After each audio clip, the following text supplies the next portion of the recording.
Welcome to KTV నేను మీ journalist Bhumireddy Srinath Reddy. మొన్న జనసేన ఆవిర్భావ సభలో పవన్ కళ్యాణ్ ప్రసంగం తర్వాత దేశవ్యాప్తంగా ఒక చర్చ ఊపందుకుంది। దక్షిణాది మోడీగా పవన్ ని ప్రవేశపెట్టబోతున్నారంటూ కొందరు ఊహాగానాలను అప్పుడే స్టార్ట్ చేసేశారు। తమిళనాడు, కర్ణాటక, కేరళ రాష్ట్రాల్లో పవన్ కి ఓట్లు పడతాయా అంటూ మరికొందరు మాట్లాడుతున్నారు।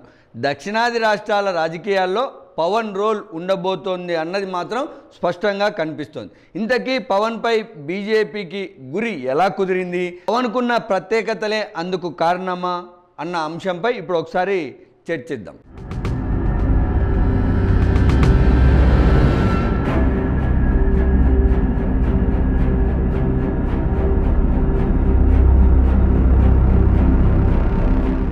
పవన్ దక్షిణాది జైత్యయాత్రకు సమయం వచ్చేసిందా? జర్నీ టు సౌత్ను తెలంగాణ నుంచే పవన్ కళ్యాణ్ ప్రారంభించబోతున్నారా? తెలంగాణ తర్వాతి టార్గెట్ తమిళనాడేనా అంటే జరుగుతున్న పరిణామాలన్నీ పరిశీలిస్తే అలానే గోచరిస్తున్నాయని చెప్తున్నారు పొలిటికల్ పండితులు। పిఠాపురంలో తెలంగాణ వీణను సృష్టించిన పవన్ కళ్యాణ్ కాళోజీ, దాశరథి, గద్దర్, మాస్టర్జీలను గుర్తు చేశారు। పవన్ ప్రసంగంలో ఒక ప్రవాహంలా సాగింది తెలంగాణలోనూ అధికారమే ధ్యేయమని ప్రకటించారు తెలంగాణకు చెందిన జన సైనికులు సైతం। దక్షిణాదిలో ఇప్పటికీ బీజేపీ ప్రభావం అంతంత మాత్రమే ఉంది। పవన్ బ్రాండ్తోనైనా సౌత్ జర్నీ సక్సెస్ అవుతుందని బీజేపీ కేంద్ర అధిష్టానం కూడా ఒక నిర్ణయానికి వచ్చినట్లు ఢిల్లీ బీజేపీ వర్గాల్లో కూడా ఒక టాక్ నడుస్తోంది। దక్షిణాది ఆలోచన విధానంలో మార్పు వస్తేనే బీజేపీ దక్షిణాదిలో వేలానుకునే అవకాశం ఏర్పడుతుంది।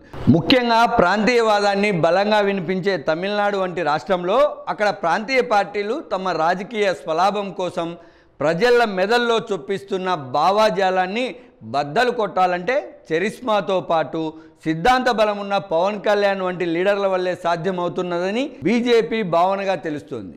దక్షిణాదిలో జాతీయత, ఏకతా నినాదం రావాలంటే పవన్ ద్వారానే సాధ్యమని బీజేపీ పెద్దలు బలంగా నమ్ముతున్నట్లుగా కూడా కనబడుతోంది।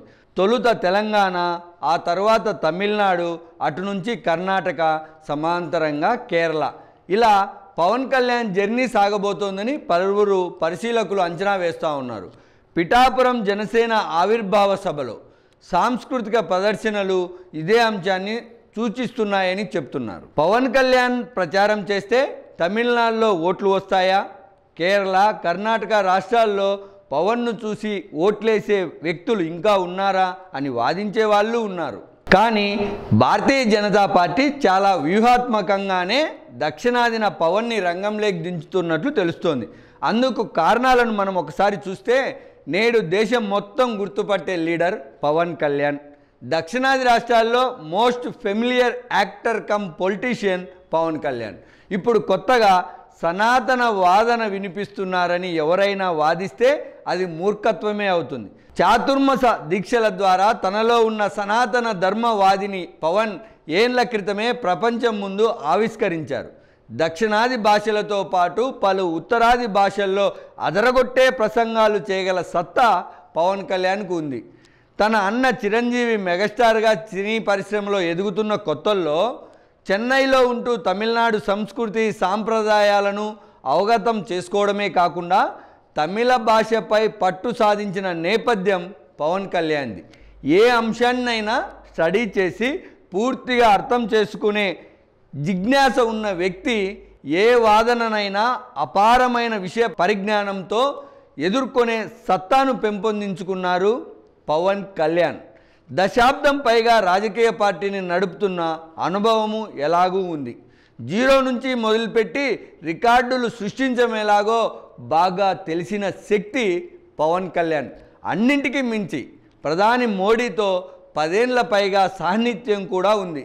ఈ జర్నీలో పవన్ కళ్యాణ్లోని ప్రత్యేకతలను గుర్తించడం వల్లే నేడు పవన్ని దక్షిణాది రాష్ట్రాల సారథిని చేసే పనిలో ఉందని చెప్తున్నారు భారతీయ జనతా పార్టీ అధిష్టానం మనసు తెలిసినటువంటి కొందరు నేతలు।